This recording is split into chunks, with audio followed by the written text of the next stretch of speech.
사람은 자신이 무엇을 가졌는지는 알 수 있지만 자신에게 무엇이 결핍되어 있는지는 알지 못합니다. 결핍이란 부재가 아니라 무지입니다. 가지고 있다가 잃어버리는 것과 애초에 가져본 적도 없는 것은 천지 차이입니다. 잃어버린 것에 대한 결핍은 느낄 수 있지만 가져본 것이 없는 것에 대한 결핍을 느낄 수는 없죠. 진정한 결핍은 그것이 채워지기 전까지는 결핍이라는 정의조차 스스로 내릴 수가 없는 것입니다. 안타까운 사실은 어떤 종류의 결핍은 결코 다시는 채울 수가 없는 것들이 있다는 것입니다. 그런 결핍을 겪은 사람은 자신이 결핍을 겪었는지조차 알 수 없습니다. 하지만 타인의 결핍을 우리는 쉽게 볼 수 있습니다. 결핍되지 않은 자는 결핍을 쉽게 알아볼 수 있죠. 타인의 결핍에 대해서 이야기하는 것은 어려운 일입니다. 평생을 아무것도 모르고 살아온 사람에게 네가 가지지 못한 것이 있다고 말하는 것이니까요. 가까운 사이라도 무척이나 조심스럽게 다가가야 하는 문제입니다. 사랑과 우정이 결핍되어 있는 사람에게는 사랑과 우정을 주는 상대가 되어줄 수 있겠지만 아버지가 없이 자란 사람에게 아버지의 결핍이 어떤 영향을 주었을지 생각해보는 것은 매우 무례한 행동입니다. 왜냐하면 아버지가 부재하지 않은 사람은 아버지의 부재로 인해 생길 수 있는 영향을 알 수가 없기 때문입니다.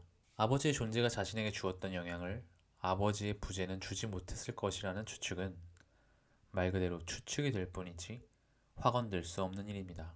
이렇게 어떤 특정한 결핍은 결핍된 자와 결핍되지 않은 자 사이에 건널 수 없는 강이 존재합니다. 서로가 서로를 이해하고자 한다면 많은 대화와 토론이 필요할 것입니다.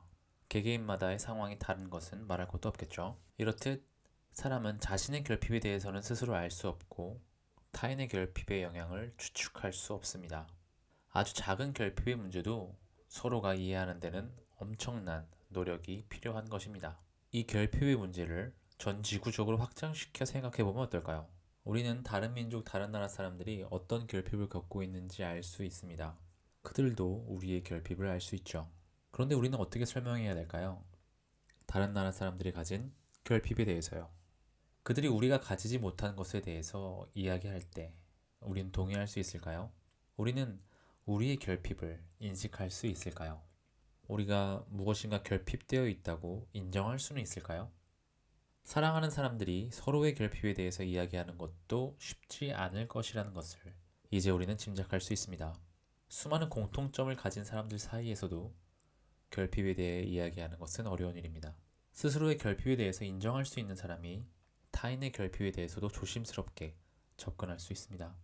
이 지구의 모든 사람들은 타인의 시선에는 결핍이 존재하는 사람입니다.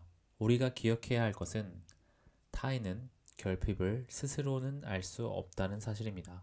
스스로 결핍이 존재할 수 있는 가능성을 인정하는 것, 결핍을 자신은 알 수는 없다는 것을 깨닫는 것, 타인의 결핍에 대해서 이야기할 때는 그것이 얼마나 어려운 일이고 조심스러워야 하는 일인지를 가슴에 새긴다면 우리는 조금 더 행복을 향해 나아갈 수 있을 것 같습니다. 감사합니다.